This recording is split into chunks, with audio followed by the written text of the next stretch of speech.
বিয়েবাড়ির সকালবেলাটা কেমন হয় সেটাই শেয়ার করব আজকে আপনাদের সাথে। এর আগের দিনই তো হচ্ছে বিয়েবাড়ির যত মাংস আছে বা কাটকুটি আছে সেগুলো করে রাখা হয়। আর সকাল সকাল হচ্ছে যে তেলুয়ের ব্যবস্থা করা হয়, তেলুই জানি না কি কাদের কি বলে, আমাদের গ্রামে এটা তেলুই বলে। সকালবেলা হচ্ছে হলুদ আরও কি কি দিয়ে যেন গোছল করায়, বউকে হচ্ছে কেউ না কেউ কোলে করে নিয়ে যায়। এখানে যে হচ্ছে কোলে করে নিয়ে যাচ্ছে এটা আমাদের ভাই প্লাস দুলা ভাই দুইজনই এক। এরপরে হচ্ছে এই বউকে ফার্স্টে উজু করানো হয়, এরপরে হচ্ছে মার আঁচল দিয়ে মাথার মধ্যে হচ্ছে সুপারি এরপর দুধ এইগুলো দিয়ে হচ্ছে গোসল করানো হয়। হলুদ এখানে হচ্ছে ইচ্ছা মতন হলুদ দেওয়া হয় ওই দিন।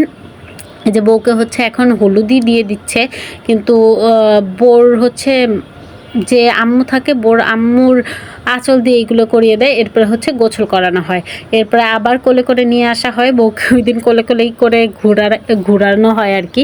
এরপর হচ্ছে প্রতিবার হচ্ছে বিয়ের সকালবেলা হচ্ছে আমাদের খিচুড়ি দেওয়া হয়, আর এই খিচুড়িটা এত মজা হয়, পুরো বঙ্গবন্ধুর খিচুড়ির মতো আমার মনে হয়।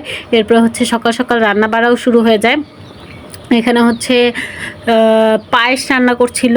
আর হচ্ছে গ্রামে এখন দেখি যে প্রায় সব বিয়েবাড়িতে হচ্ছে করলা ভাজি করা হয় চিংড়ি দিয়ে। এরপরে হচ্ছে হিজড়া আসলো, হিজড়ারা হচ্ছে খুবই ভালো, গ্রামে খুব সুন্দর করে দেখি কথা বলে। হিজড়ারা এসে টাকা নিয়ে চলে গেল। এরপর আমরা একটু হাঁটাহুটি করলাম, ঘুরতে গেলাম। এই জায়গাটা এত ঠান্ডা, এই তো শেষ, আল্লাহ হাফেজ।